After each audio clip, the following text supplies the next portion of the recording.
I was born in a kind of a prison society. All I believed was North Korean leaders and the country was the best country and leaders in the world because I was brainwashed. Timothy grew up as an orphan in North Korea at the time of the 1990s famine.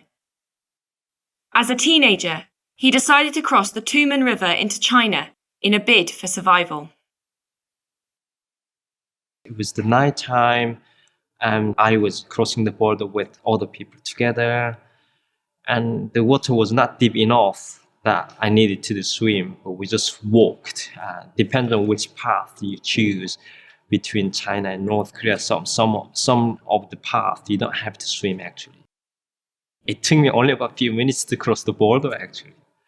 When I looked back, it made me feel great sadness because I had that feeling, it might gonna take for a while when I eventually able to come back to this my home place where I grew up. Once in China, Timothy was approached by a missionary who took him to a safe house. But the man was wearing a cross necklace, and that worried Timothy. As soon as I entered into this safe house, the first thing I saw was the Bible and the cross. It scared me because of what I reminded of the anti-Christianity and propaganda education in North Korea. The cross means curse. And I thought you get cursed even you touching that cross even briefly. He knew, that missionary guy, he saw into my eyes and he probably felt I was not in a stable moment.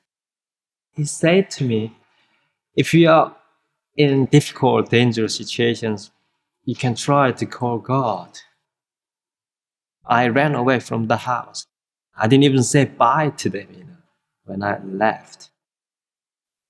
North Korea's anti-Christian propaganda had instilled great fear into Timothy. But his decision to flee the safe house would lead to yet more suffering. And what happened then? I ended up arrested at the border and sent back to North Korea, made a second escape, and again imprisoned. And if I went that safe house, stayed there, I didn't have to go through all this number of times imprisonment and all the atrocities I had to witness. In fact, in North Korean prison myself, was detained and even being tortured and watched all these inmates screaming for survival. After his second escape, Timothy was eventually deported from China and given refugee status in the UK. He came to faith and traces the origin of his belief in Jesus back to that brief time in the safe house. Well, I entered and I've seen the first person who had offered me food, shelter, and water. It has shown to me the love of humanity. They did not ask me anything. The love it came with unconditionally. And that humanity and love and beauty where it comes from, this is from our God. My message is that the safe house was there and has to be there today, and it has to be there even tomorrow. Thank God for leading Timothy into both spiritual and physical liberation, for guiding him into the Christian faith and to a country where he could live in safety.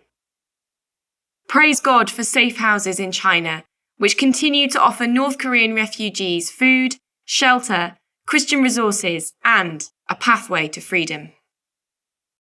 The border between North Korea and China today is much harder to cross. For North Koreans who cannot escape, please pray for God's peace, protection, and provision.